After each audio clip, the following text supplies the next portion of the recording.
Vidéoblog numéro 15, caractéristiques d'une bonne table encore, cette fois-ci on va parler de la hauteur, plutôt des hauteurs, parce qu'il y a la hauteur minimum et la hauteur maximum. Pourquoi c'est important dans les manipulations structurelles? Déjà, ça dépend aussi des techniques que vous avez apprises en école. Si vous êtes issu des techniques plutôt suisses ou plutôt chiro, où il y a beaucoup de tables basses, vous allez utiliser le poids du corps, la gravité, les techniques en kick. Là, il vous faut vraiment une table basse.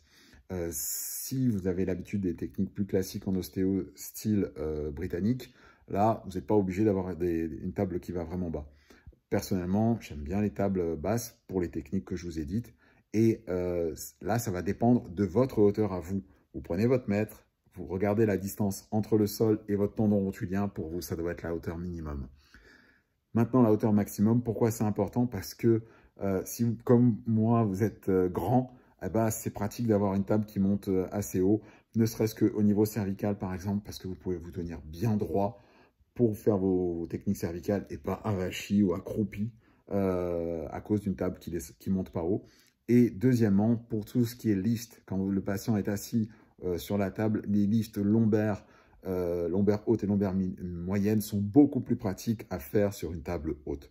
Donc, encore une fois, ça dépend de vos techniques.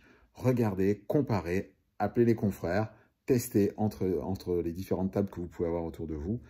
N'hésitez pas à me dire dans les commentaires si oui ou non vous aimez bien les tables hautes ou les tables basses. D'ici là, portez-vous bien.